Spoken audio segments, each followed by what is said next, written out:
Wonderful.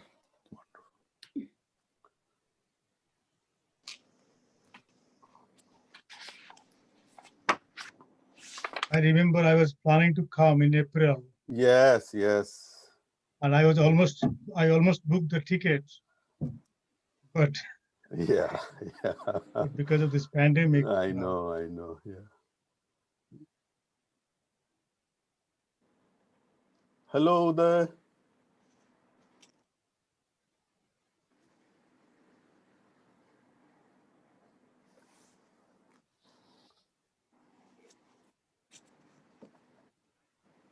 So, Professor Mahapatra, we will begin maybe 2 minutes after 11, around that time. That's fine. We'll let some more people join in. Yeah, that's fine. And as you were saying, yes, so maybe 35, 40 minutes and then followed by 20, 25 minutes of Q&A. That sounds good. Yeah.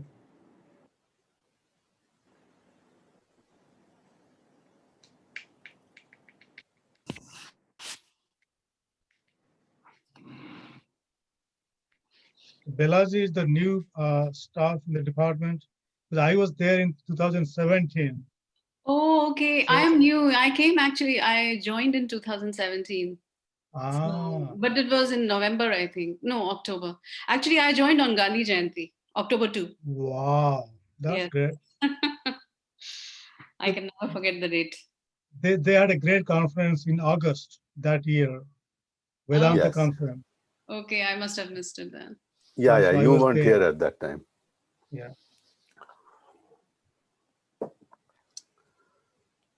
Balaramji is coming. Yes, I think so. I mean, I did send him the email, and he then forwarded the email to another list that he has. Okay. So I'm hoping he'll join us very soon. He's too busy nowadays. Yeah, he has always been busy. I mean, I have never seen him not busy. Yeah, I saw him last time in Denver. He came there, Ubre conference. Oh, okay. This year or last year? Sorry, last year. Last year, yes. This year, I think they did it all remotely, no? Yeah. Oh my God, it's already 1 year. Yeah, it's last year. Yes. Hi, Kari. It's good to see you. Kari is from our library. Welcome.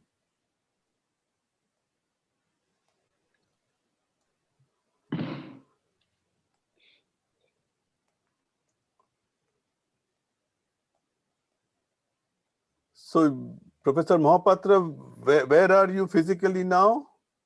Orlando. Orlando. Okay. Orlando. So I read that they briefly, did they reopen Disney for a short time and then closed it again, or? It is open now. Oh, it is open. But they are downsizing.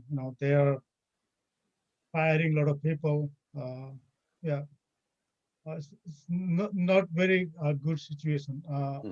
Last week I went to the airport, Orlando airport. So you can hardly see people. And Orlando used to be a very, very busy airport. The busiest, actually, one of the busiest. Yeah. Because of Disney. Yes. Too many tourists there. Sorry? So many tourists in Orlando. Yeah. I mean, Orlando is primarily tourist-based economy. Yeah, Central Florida. Yeah. Universal Studios, Disney, all those things.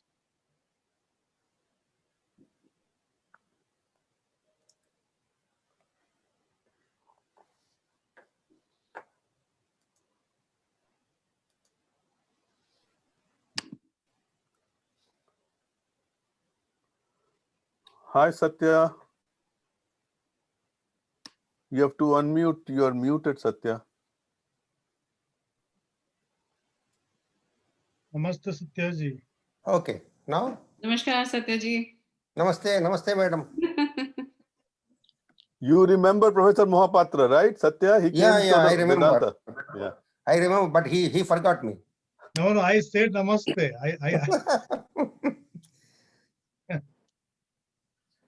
Yeah, I saw you in the Vedanta conference. Oh.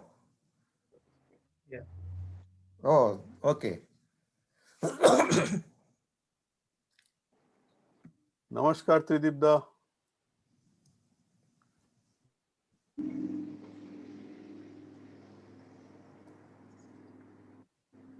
Namaskar. Namaskar, Uday. How are you? Thank you.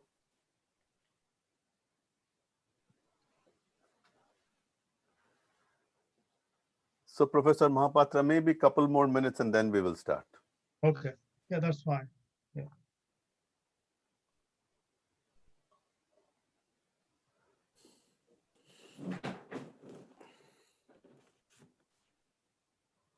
So, what's the situation at the Hindu University of America, Professor Mahapatra? Now they have a new administration Uh-huh. with Kalyan Vishwanathan. I mean, I remember meeting him once. Is he an IT person? Yeah, he was. But now he's completely devoting time to Hindu University. Okay. Namaste, Balaramji. Nice to see you. Namaste, BK.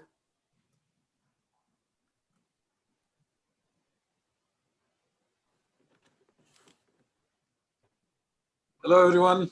Namaskar. Hello. Namaskar.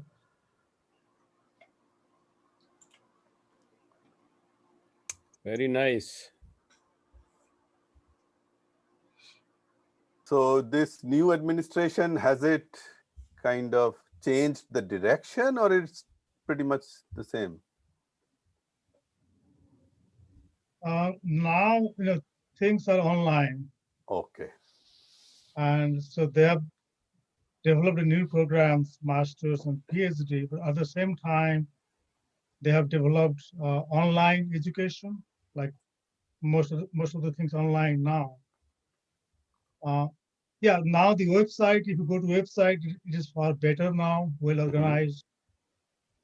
And now there are, some students at the university online. So I would say it is better now than before. Yeah. Very good. Very good. Okay, so it's 11:02. Belaji, shall we begin?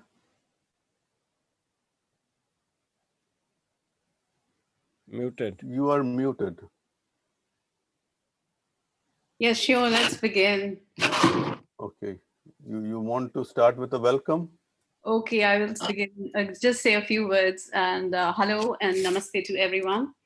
We are very happy to have with us Dr. Devidat Aurobindo Mahapatra, a distinguished guest speaker from the School of Politics, Security, International Affairs, University of Central Florida. I hope I got that correct, Professor. Yes. Yes. Before we begin, I would like you to know that after the presentation, we will be taking questions in the last 20 minutes. Please post your questions to the chat box and we will take them up in the order as we receive them. So without further ado, I would like to invite Professor Sukalyan Sengupta, and of course, a very warm welcome to all my colleagues from the library. Hi, Kari, Stephanie, Emma. It's really great to see you guys. Unfortunately, Matt could not join us today, but he was there in the last webinar. So it's good to see you guys. It's good to see everybody and all the professors that I know from the University of Massachusetts. And once again, a warm welcome to our guest speaker, Dr. Mahapatra. Thank you. Professor Sukalyan. Thank you, Belaji. Welcome to you all from the Center for Indic Studies. As you know, we have been having a series of seminars on Gandhi to commemorate his 150th birth anniversary.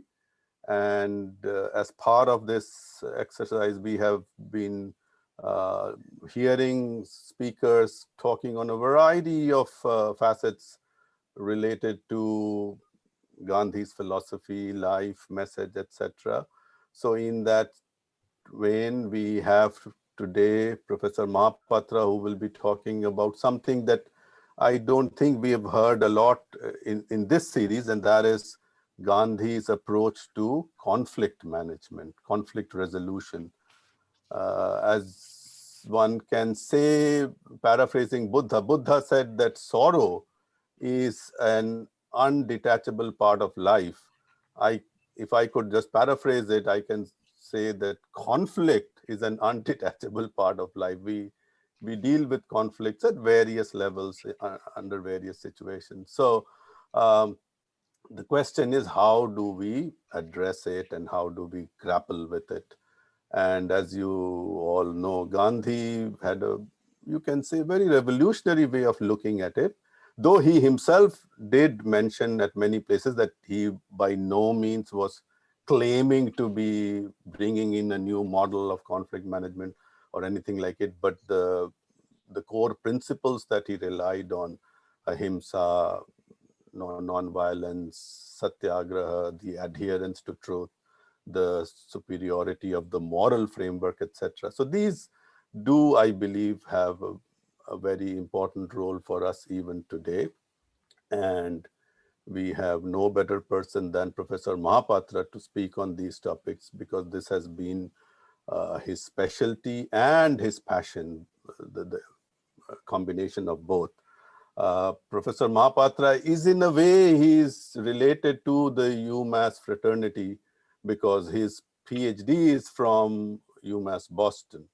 So for those of you who know, UMass is a 5-campus system, Dartmouth being one of the campuses, Boston being another. So he does have, he is an alumnus of our system. And he has been looking at, you can say, international relations, peace studies, how Gandhi's philosophy overlaps these, etc. And he has published many books. For example, the books on Kashmir, how to address the disputes in the Kashmir LOC, as we call it, line of control, Eurasia, Russia. So his interests are varied and perhaps eclectic, but we would be we're looking forward to hearing his views on how Gandhi plays a central role in this enterprise of conflict management. And it's very appropriate as well, because at UMass Dartmouth, we are in the midst of advising session, and I am an academic advisor. So I hear this word conflict all the time. Student says, oh, professor, this course conflicts with my other course. People say, oh, this seminar time conflicts with some other commitment. So we are in this season of conflicts. So without further ado, let us hear from Professor Mahapatra. Thank you so much, Professor Mahapatra, for agreeing to come for this seminar. This was actually scheduled to be an in-person seminar in April of this year, but as you know, at that time, because of the pandemic, we shifted everything to the fall semester with the hope that we would do it in person. But again, these things are completely out of our control. So with that, Professor Mahapatra, welcome again. And Belaji, if you could please give him the screen sharing rights. He will then present from his PowerPoint. Thank you. Thank you, Professor Sengupta, for organizing this timely event. My special thanks to Professor Sengupta, Belaji, and also Balaramji, who was one of the initiators of these programs. And I have been to many universities in the United States, but I think UMass Dartmouth has a special place. One of the mainstream universities having a center on Indic studies. So that is something to be, one to be happy about. And as Sukalyanji told, I was planning to come, to see you all face-to-face, interact personally, but because of this pandemic, it was not possible. So we had to cancel that. And I have been there a couple of times. I went there in 2017 to participate in the Vedanta conference, which was hugely successful. The hundreds of people came up from all over the world. So I should congratulate the center for organizing such great, positive, relevant, timely activities. And I think the conference or the series on Gandhi, it is timely, it is relevant. We live in a very challenging time now. A lot of things happening all around, all over the world. If you look at the politics here or other countries, the society, the socio-political, cultural developments, a lot of things are happening. So we can say we live in an age of crisis or uncertainty. And we all think about conflict and peace. For example, Sukalyanji was talking about, we all think about conflict and how to manage conflict all the time. So in that context, when you think about conflict at the individual level or at the family or at the group, society, state, the world, right? So we have to ask ourselves how to address those conflicts, right? What are the parameters? What are the basic thinking we have to apply when we talk about conflict resolution? So in that context, I think I found Gandhi very relevant. So we'll talk about, in that context, Gandhi today. So let me share my screen, then I will start from there.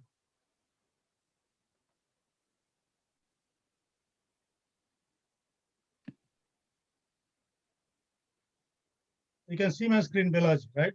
Yes. Yes.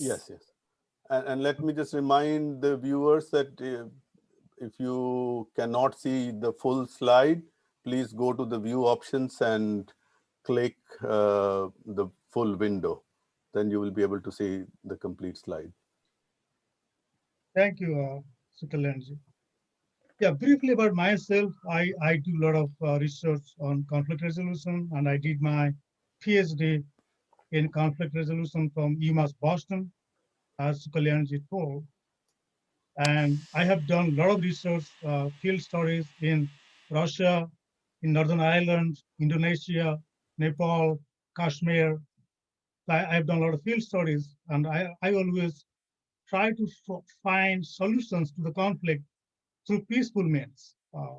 We have done a lot of violence, a lot of conflict, a lot of wars, but my goal is to how to realize peace by peaceful means. That is one of my, you can say, mission, my life goal.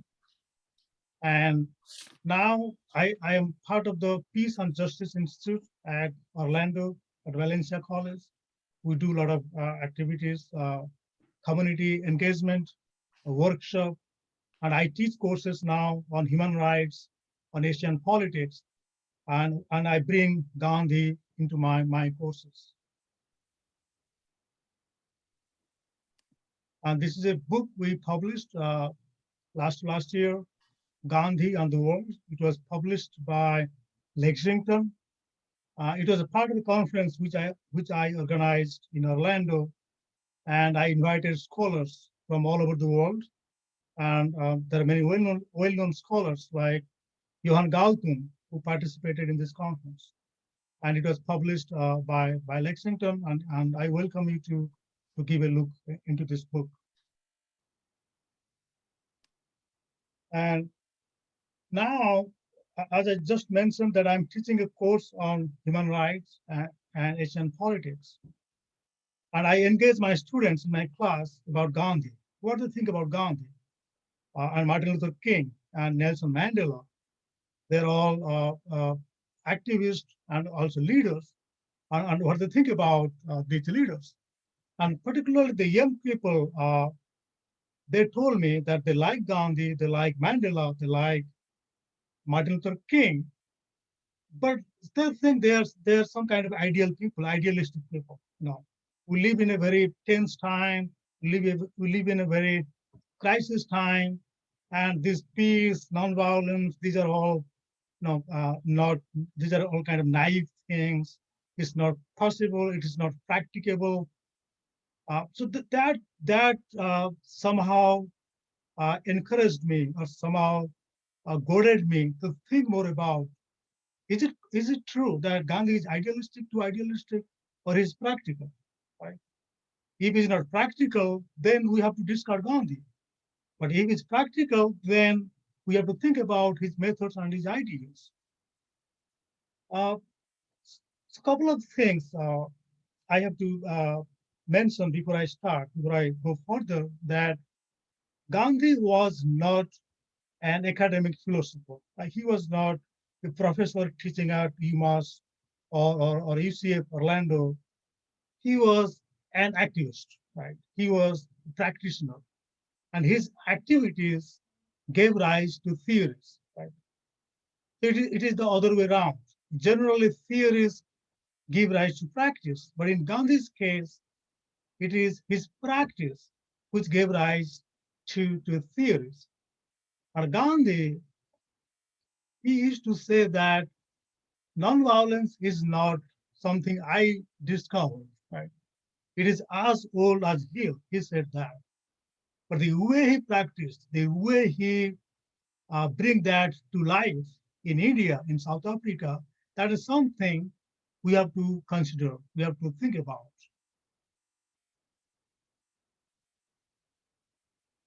And after my research into Gandhi, uh, I, I summarized the whole Gandhian philosophy into three interrelated principles. Right? Again, this is my finding. So I'm trying to capture the whole Gandhian philosophy to three interrelated principles. First, for Gandhi, there are certain universal moral principles. So I'm talking about Gandhian theory now.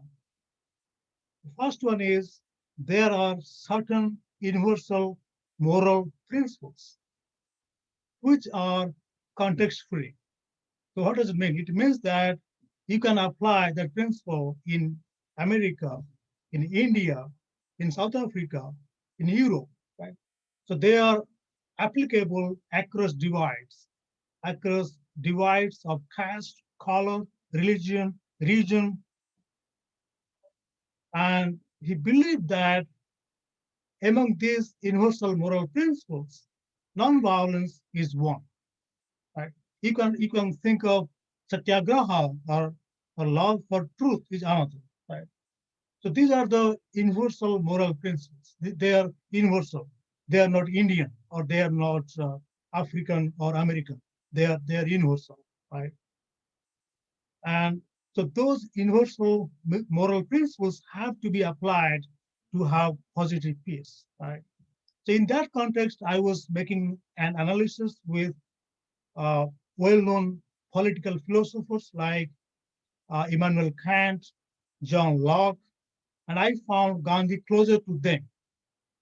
Though there is no evidence that they influenced Gandhi, but Gandhi drew more from Indian dharmic tradition like Jainism, Buddhism, and Hinduism. But I found parallels between Gandhi's ideas and these thinkers. Locke believed in innate goodness of human beings, right? Basically, he believed that all individuals are nice individuals, good individuals. They believe in kindness, mutual assistance, help. So that is inherently part of the individual. And Immanuel Kant, the German thinker, he wrote a book called Perpetual Peace. And he also believed in moral duty and dignity or moral worth of the individual. Right? So Gandhi had a lot of ideas, those are, you can say, parallel to these thinkers. But I found a lot of dissimilarities between Gandhi and Hobbes, Thomas Hobbes. Thomas Hobbes believed that individual is not necessarily good. They're selfish, they are solitary, all those kind of things. But Gandhi was closer to Locke and Kant. And I found this quote from Gandhi's collected works. And this is an interview he gave to Drew Pearson. So Drew Pearson was an American journalist. He had an interview with Gandhi in 1924. And this quote I found prophetic. I found it very useful for us. And here Gandhi says that the rishis who discovered the law of nonviolence were greater geniuses than Newton. Having them knowing the use of arms, they realized their usefulness and taught a weary world that its salvation lay not through violence but through nonviolence. Therefore, I respectfully invite Americans to study carefully the Indian national movement, and they will therein find an effective substitute for war. It's a very powerful statement, right? He's talking about Newton. I mean, Newton was the greatest scientist. You can think it as in a figurative sense. He's using that term that the great thinkers they knew the use of violence, but also at the same time they use the fruitlessness of violence, because violence doesn't bring sustainable, enduring results. And by knowing that, they discarded violence, right? And here he's inviting the American uh, activists or American leaders. This is 1924, and you can see its relevance today, after about 100 years. And I think the movement, what is going on now, the society and politics we are living now, they need this Gandhian message, though it was given before 100 years. And Gandhi's influence, we all know, Martin Luther King. Why did I lost? How did I? Excuse me, I lost my screen contact. Sukalyanji, it is saying host disabled participant screen sharing. Okay, let's see.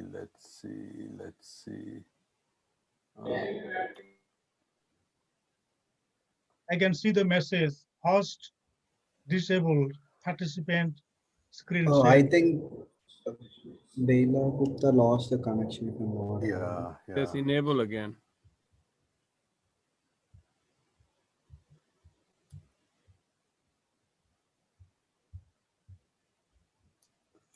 Professor Sukalan, can you help out here? Because I don't know what exactly. Vishwant? Or maybe you can disable mine. Vishwant, can you give Professor Mohapatra screen sharing rights? Yeah, actually he has the rights, but I'm not sure why he's not able to. Everyone can share the screen actually. Professor Mohapatra, would you like to try one more time, screen sharing? Okay, I'm trying.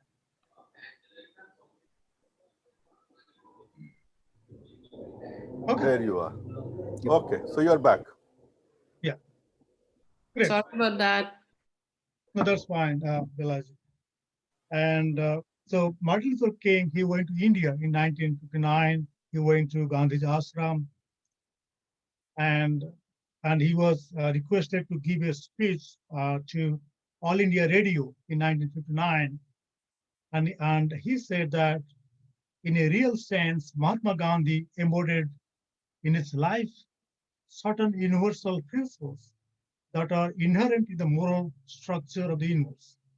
These principles are as inescapable as the law of gravitation. Again, he's talking about Newton. I don't know, Gandhi and Martin Luther King, they were fascinated by Newton. But the key message here is that the principle of nonviolence is the belief that it is universal, it is moral, and it is applicable, it is inescapable. So basically, they're saying that there is no other way than nonviolence, right? And last year, I had a meeting with James Lawson. He was a colleague of Martin Luther King, and he told me the same thing, that in America and in the whole world, we don't still realize that the gravity or the significance of the nonviolence principle. So that is the tragedy, you can say it, but that is how it is today. But we have to think about how these principles we can apply in our real life. I'll come to that later.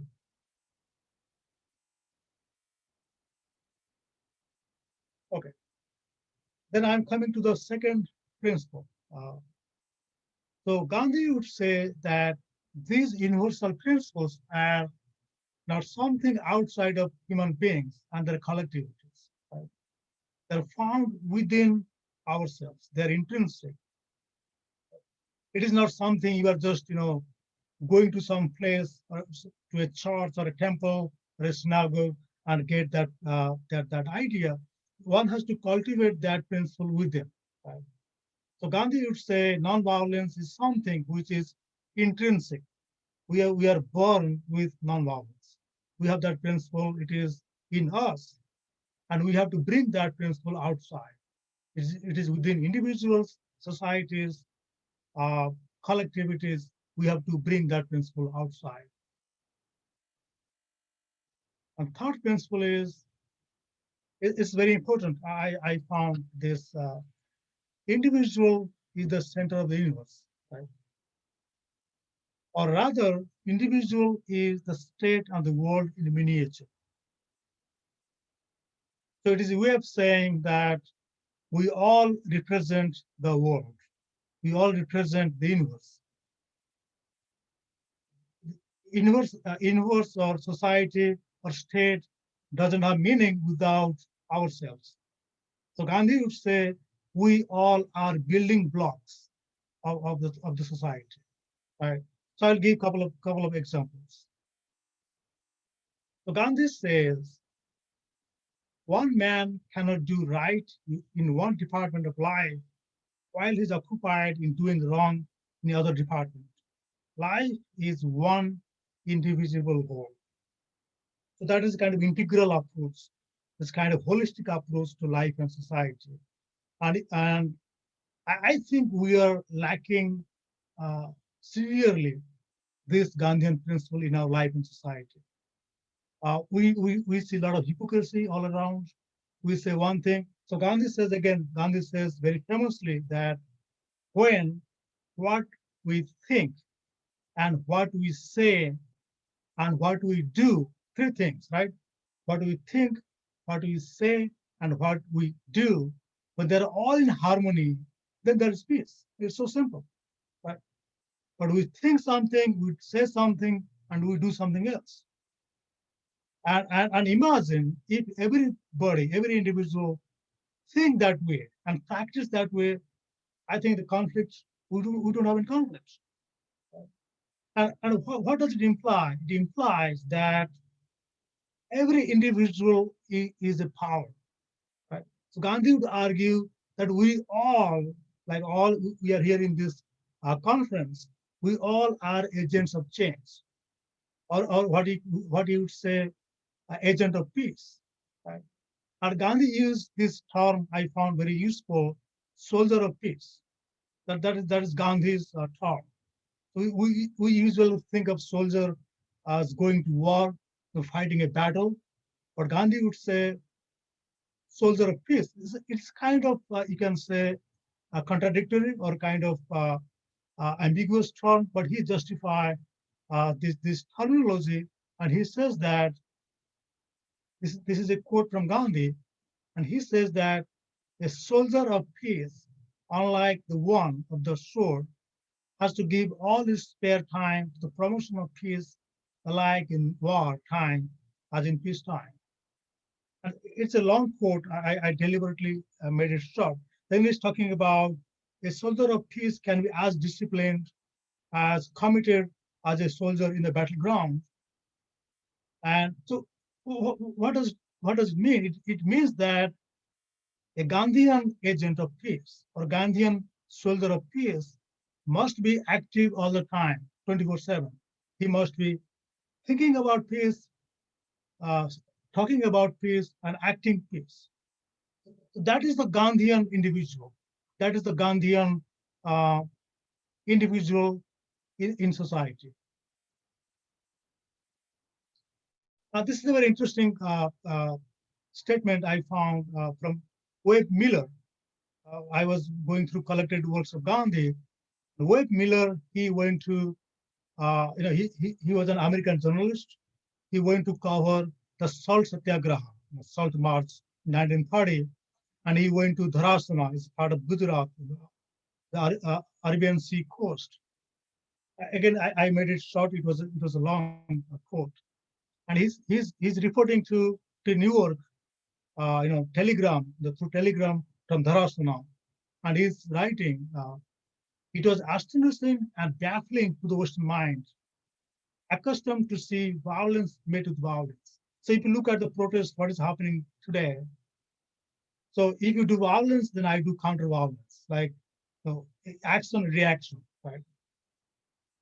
So it was astonishing. He's saying, for a mind who thinks only violence is all solution, it is difficult for them to conceive, to think about that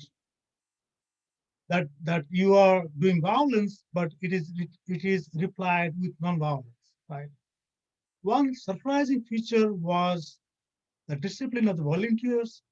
Seemed they were thoroughly imbued with Gandhi's non-violence creed, right? So it's very interesting. If he might have watched the Gandhi film by Richard Attenborough. So this scene is there. The people are doing salt march. They're breaking the salt law, and police is doing lathi charge. They're not protesting. They're not protesting. They're just they're just doing their work and without retaliating. And perhaps many of you know that this reporting by Wade Miller, the well-known American journalist at that time, it galvanized the Western media, the Western political opinion towards the freedom of India.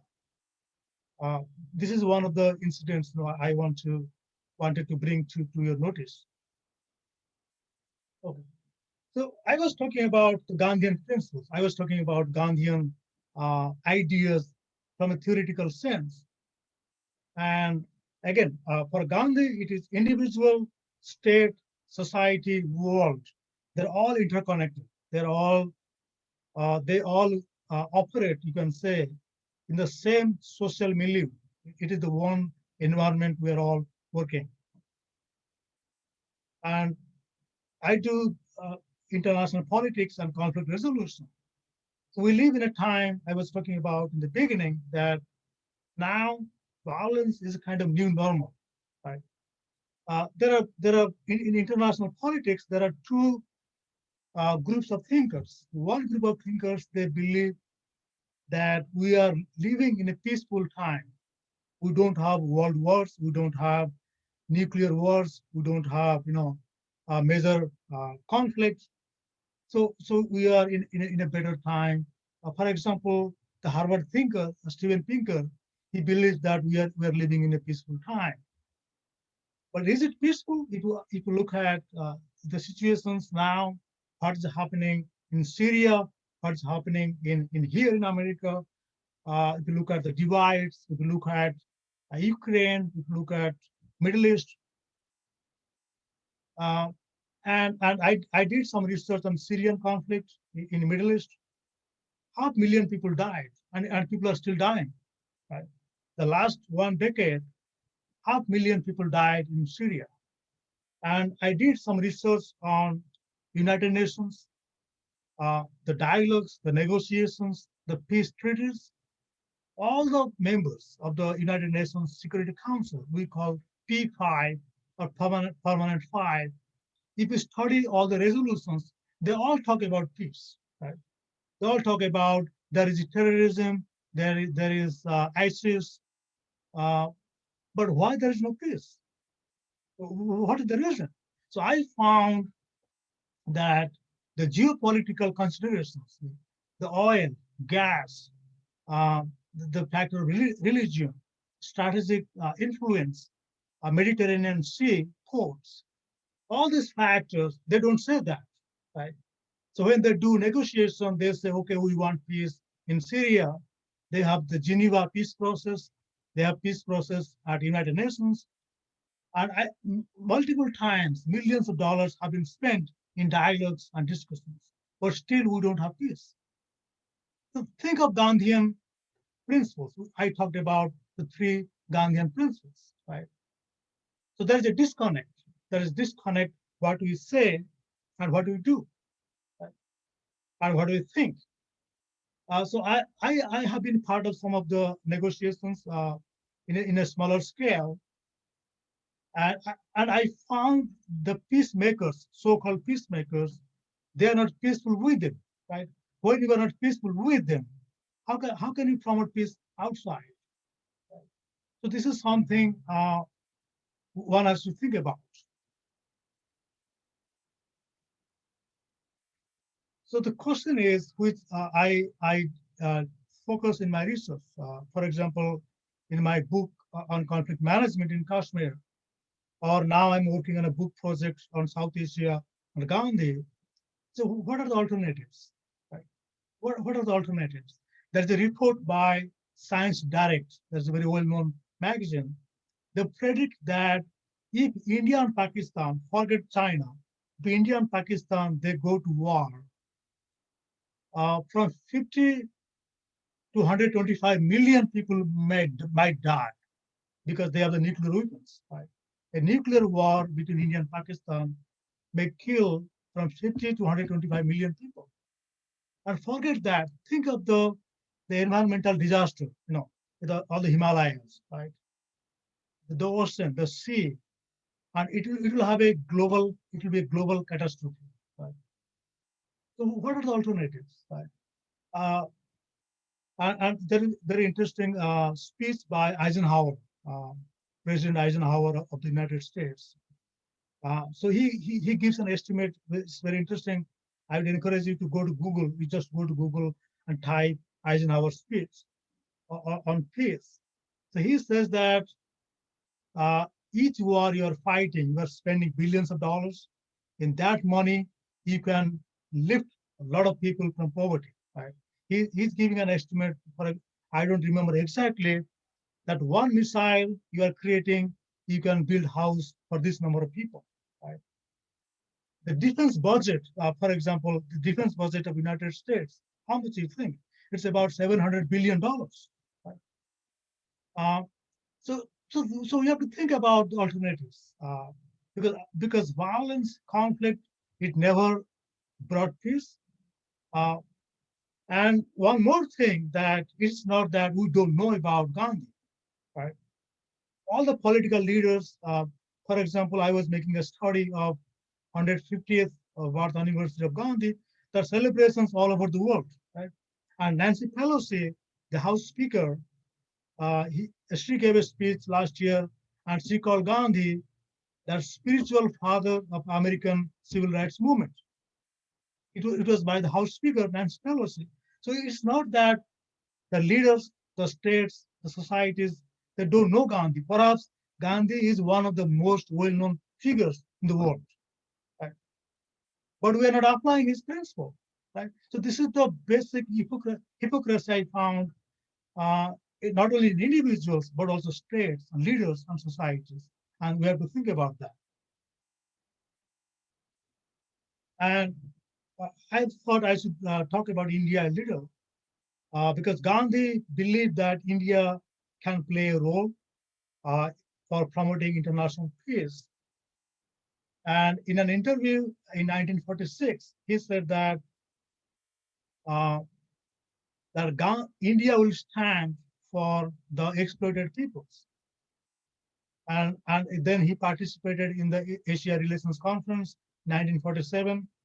And there he talked about Asian way of life. He talked about Jesus, he talked about Buddha, he talked about Muhammad, all leaders, right? He talked about that Asia and India, that they can play a role.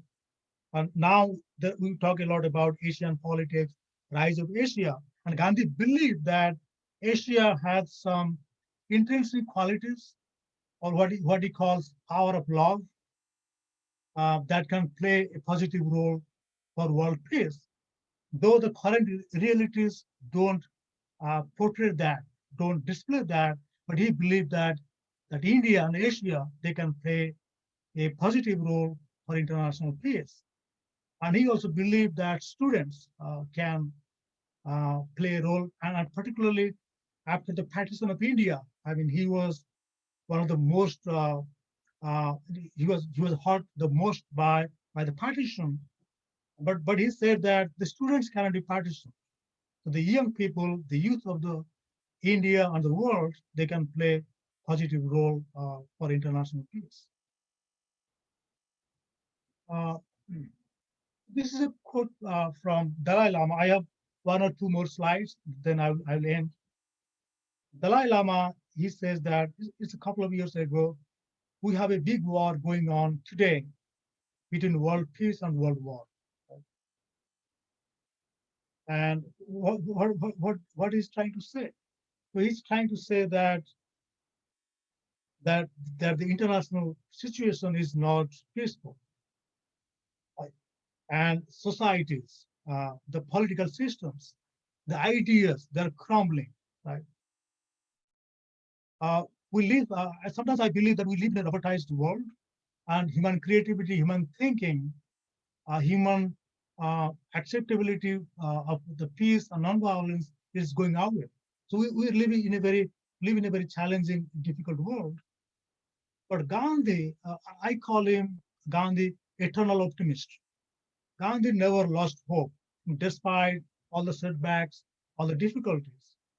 And he believed that, again, this is a quote from Gandhi, science of nonviolence and peace. We talk about science, we talk about physics, like Sukalanji from science. We believe in science, chemistry, physics, but Gandhi believed nonviolence is also scientific, it's as scientific as physics. But we have to imbibe, we have to accept, we have to practice. Right? So that message I want to bring to the discussion today, and which I try to bring to my class at Orlando, at a university. So this is we have to think about. And this is a Gandhi statue unveiled last month in Bulgaria. And I like the inscription on the statue. There is no way to peace. Peace is the way. There is no diplomacy, negotiations, bargaining. But they cannot bring peace unless there is peace, in the origin, in the original intention. So Gandhi says that. So for Gandhi, again, I'm not going to that means and ends, right? So there's another debate. But Gandhi says, until we are peaceful, we cannot promote peace. So with that, I think I'll stop. Thank you so much. Thank you, Professor Mahapatra, for this very wonderful presentation encompassing not only Gandhi's views and philosophy, but also how they have been echoed by leaders throughout the 20th century and even today. And now we are open to the Q&A session. So if you could please put your question in the chat box, that will be great. Or if you want to raise your hand, and then we will give you the mic. So questions for Professor Mahapatra? So let me begin, Professor Mahapatra. As I understand it, conflict is between two sets of people. So if one group is not interested in a nonviolent solution because that group, let's say, has greater force, greater resources, then how do we go about this in this kind of a situation? Thank you. In fact, Gandhi was asked the exact same question. And who asked this question? It was Subhash Chandra Bose.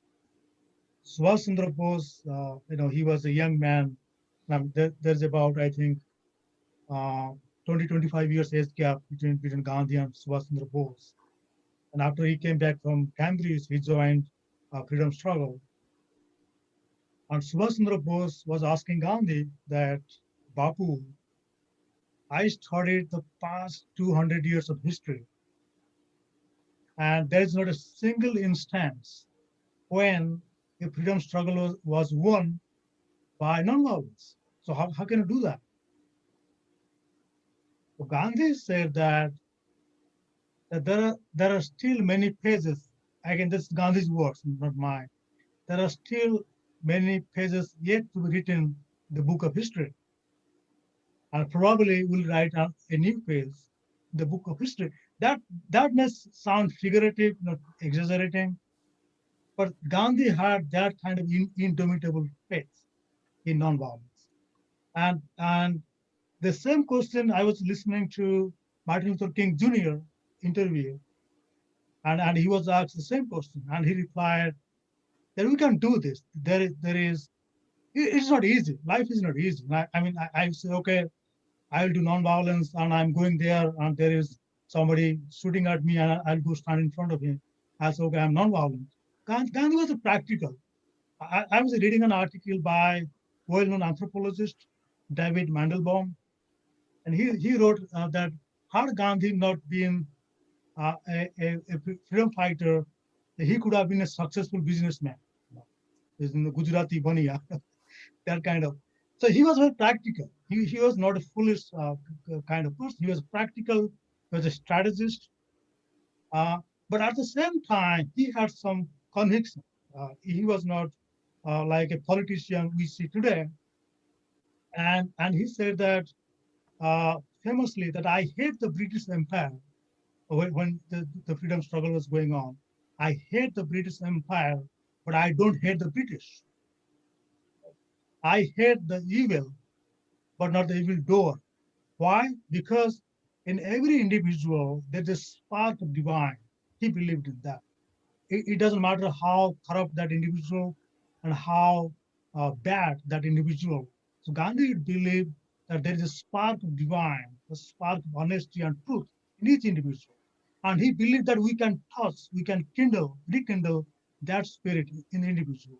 And it's not easy. Like I was reading Wade Miller, a statement. So it needs a lot of practice, lot of cultivation, lot of strategy.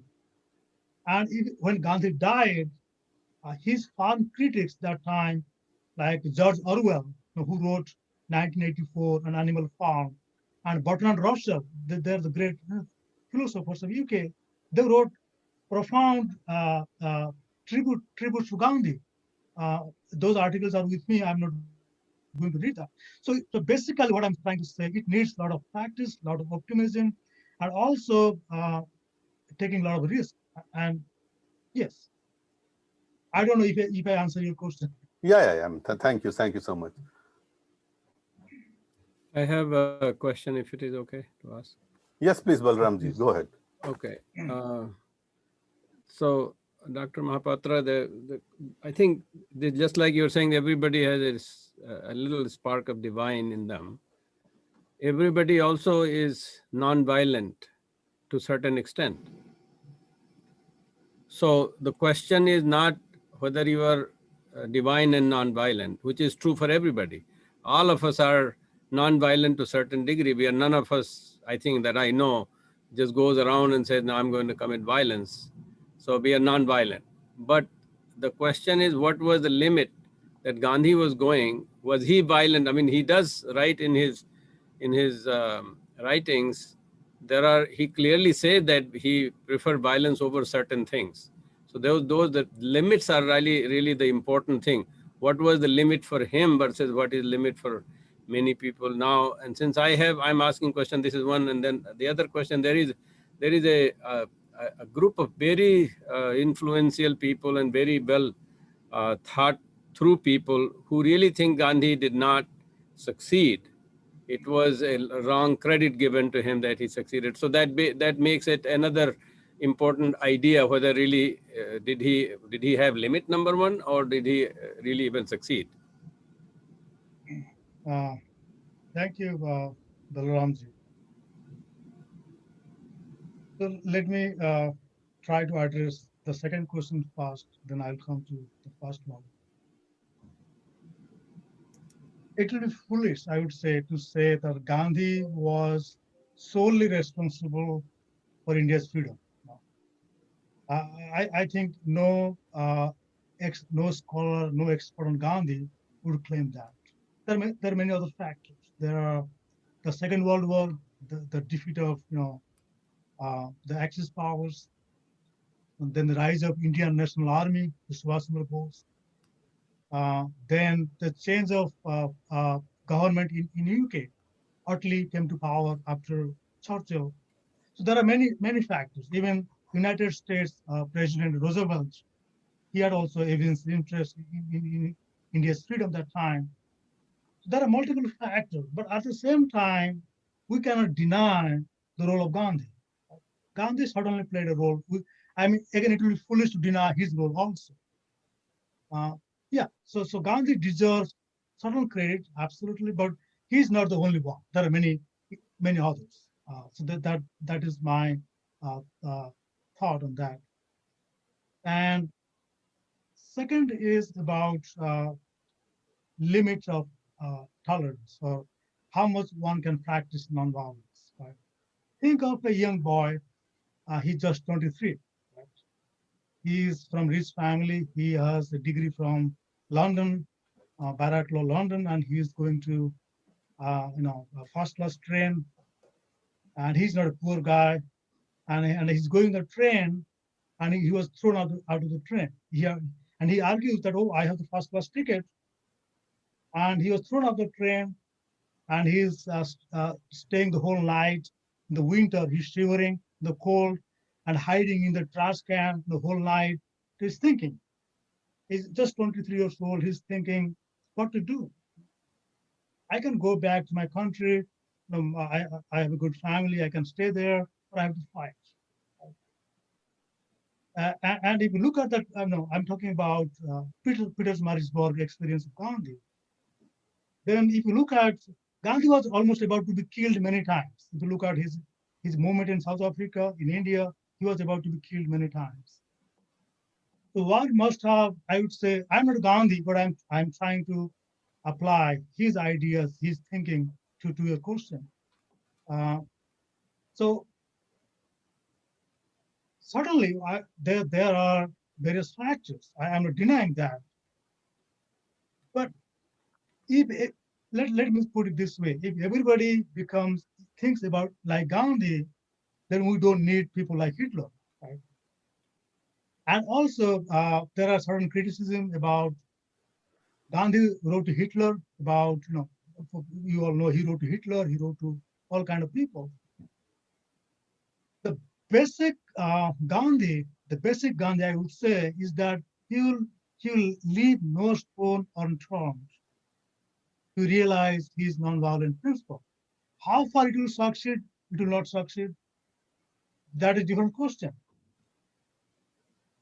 Gandhi would say that, as I talked in the beginning, that if what we are thinking, what we are saying, and what we are doing, they are in harmony.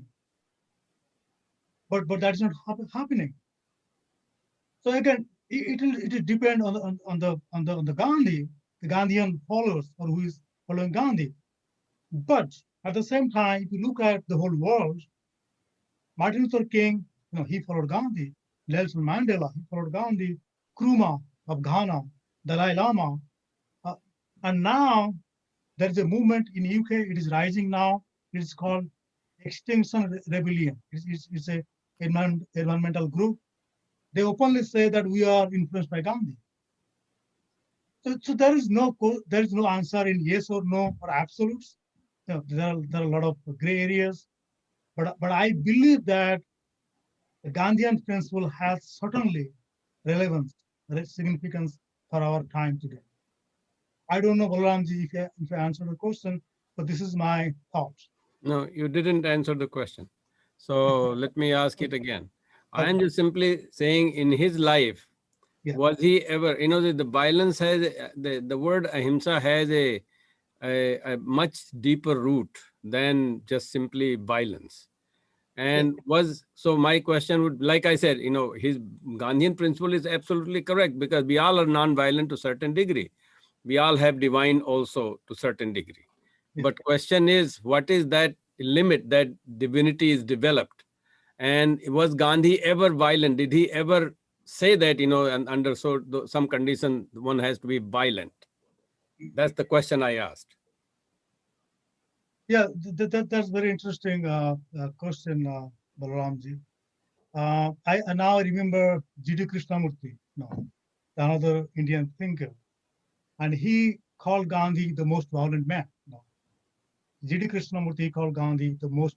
They are different ideas, different arguments, and Gandhi's insistence on there's a case that Gandhi's wife Kasturba Gandhi, the doctor recommended to have chicken soup for recovery from a disease.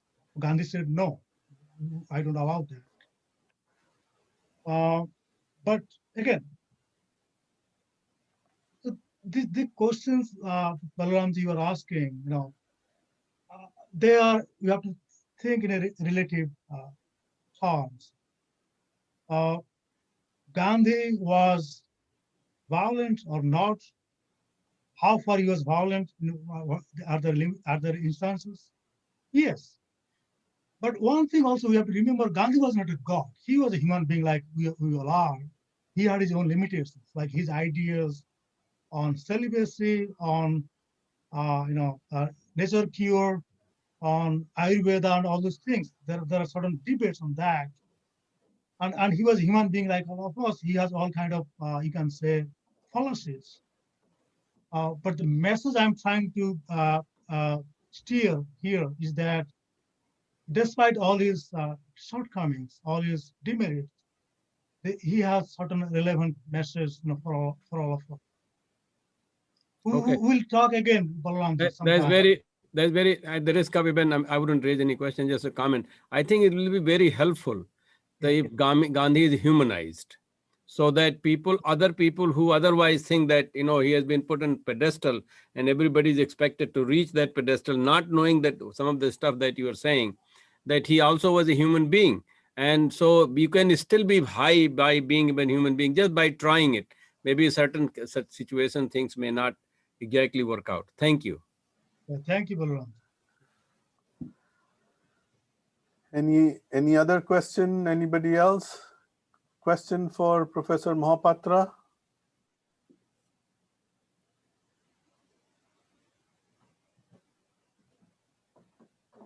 So, Professor Mohapatra, let me just stretch a little bit of Dr. Balram Singh's earlier question when he asked you that, well, Gandhi may not have been as successful as he's credited to have been. It need not just be restricted to the freedom movement. Gandhi had, as you know so well, so many other missions in life. If you look at in totality, would you be willing to concede that yes, perhaps there were many other facets of Gandhi's interests where he was not that successful? You can talk. Yeah, absolutely. He's considered a not very successful father in his family life. If you read the writings by his sons, Manilal, and others. I was reading an article by, I think, Shekhar Gupta in Indian Express a couple of years ago, that when Gandhi was assassinated, he was killed in 1948, one old man came to Indian Express office in Bombay at that time, and it was his son Manilal, with a piece of writing to be published in Indian Express. So Gandhi, yes, absolutely. So Gandhi was critiqued that he was not a successful father, not a successful wife, husband, and also if you look at the debates between him and Subhash Chandra Bose, Subhash Chandra Bose was ousted from Congress. Then he had his forward bloc party, then Indian National Army. But interestingly, if you look at Subhash Chandra Bose called Gandhi Bapuji. Bapuji, the word it was coined by Subhash Chandra Bose, despite all the differences, right? And when Subhash Chandra Bose was giving speech from Singapore, and he said that we need the blessings of Gandhi in that time. I'm not saying on my word; it is on the record. So yes, like as you said, and as Balaramji said, that Gandhi is not God. I would not say Gandhi is a God. I mean, it will be naive and foolish to say that. He had a lot of shortcomings. For example, his writing to Hitler. I mean, and he wrote to Jews that okay, you just stand there, let it be massacred. Then there will be peace. So these are some of the developments or issues or writings which display Gandhi's weakness or his policies. But at the same time, there is a saying that we cannot throw the baby with the bathwater. We cannot do that, right? There are certain things, useful things, I would say, we have to acknowledge and we have to think positively. Thank you so much. I have a question, Professor, stemming from what you just said about Subhash Chandra Bose, about our leaders. At that time in India, around 1947, when we got our independence, the leaders were, I don't know how to put it, they were more respectful, they were more decent, even if they did not agree, like Subhash Chandra Bose had a different option about how to fight the Britishers and how he was going to go about it. He did not necessarily agree with Mahatma Gandhi. And yet they could get along at a certain level, which means that Gandhi's principles of non-violence to a certain extent were successful. I was just wondering, how successful would this philosophy be in today's times when our leaders are not very cooperative with each other? I don't know how to put it, but it's not like those times, it's become more free for all, in these times. So how would Gandhi look at the situation, the social and political conditions that are happening all over the world, in India, vis-a-vis Pakistan? How would Gandhi actually tell us of a solution based on these principles of nonviolence and conflict that you just spoke about? And would they be even successful? Thank you, Balaji.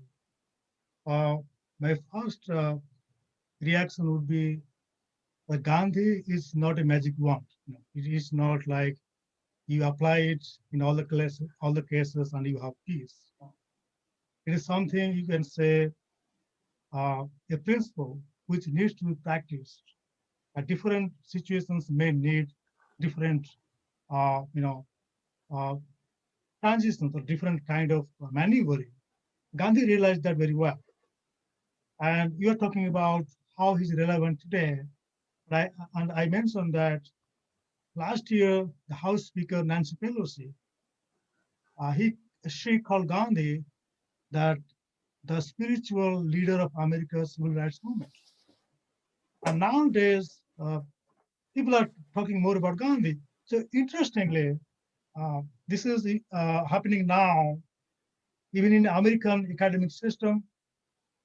Some scholars, they're trying to argue that Gandhi is not everything about peace and conflict. He's just one, and there are many other thinkers, many other writers, so we should not give that much credit to Gandhi. That movement is going on now in America, in the United States academic system. But at the same time, if you look at there is an institute at UC Berkeley. It's called Othering and Belonging Institute. I think it's Belonging Institute at UC Berkeley. Now they are drawing on these ideas that how to develop belonging between people. Now the society is divided, racially divided, and how to bring all those people in a peaceful way. So I would say there are two counter currents going simultaneously at the present. And as academicians, as activists, as scholars, it's our call to think which course to follow. But again, Gandhi is not something absolute. It's not something not refutable. You can criticize Gandhi, and Gandhi used to say, "My life is my message. There's nothing to be hidden about." And about you're talking about India and Pakistan, about and now I'm just writing a book on that, South Asia conflict and Gandhi. I'm bringing Gandhi to that. But the presumption is that when you talk about nonviolence, it cannot work in a vacuum. There must be certain conditions to be met when nonviolence as a principle can be practicable. It is not like interestingly, there's a writing by Sri Aurobindo. There's another great Indian thinker. He wrote at some place that had Gandhi been in Russia, Stalin's Russia, or Hitler's Germany, perhaps the situation could have been different. We could not have known Gandhi as we know today.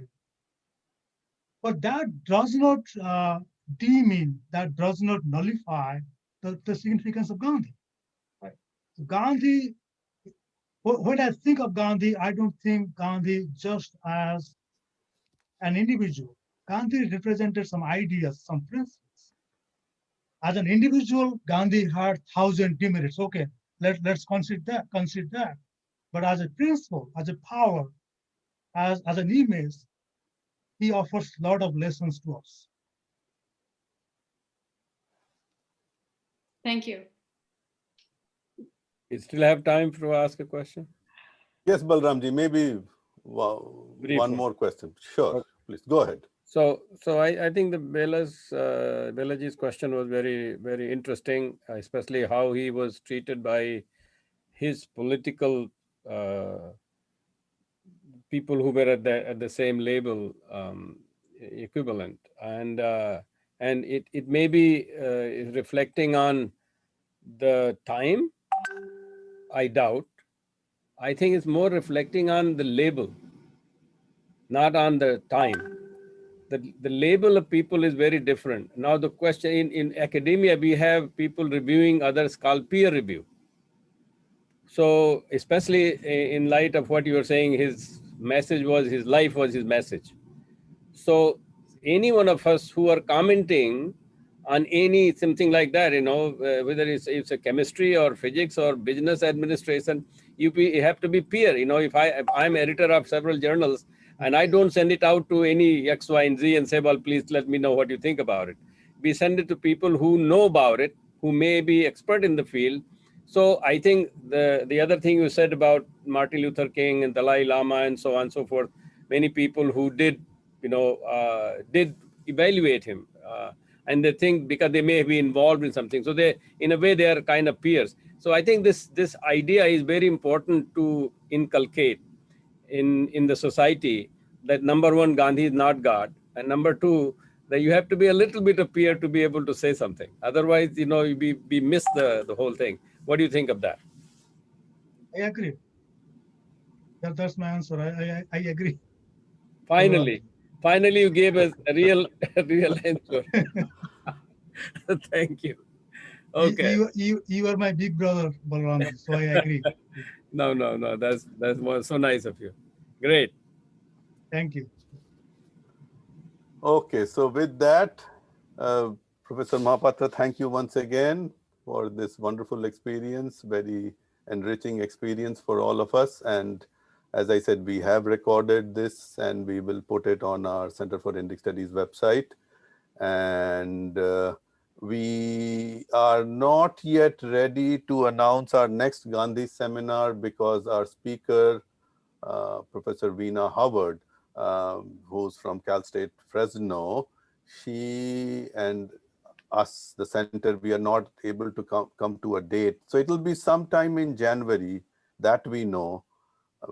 Sometime around 30th of January. As you know, 30th of January is a very, you can say, inauspicious day in the Gandhi biography. So we are trying to come to a date around 30th of January, but we will definitely keep you posted once we finalize that. So with that, Professor Mahapatra, thank you once again. And thank you. Thank you, Sukalanji. Thank you, Belaji, Balramji, and thank you all participants. Thank you. And I hope it was useful. So thank Very you. useful. Yes. Thank you for traveling with the speed of light, appearing here. Take care. Thank you. take care. Thank you. Thank you so much. Namaste. Namaste. Namaste. Namaste.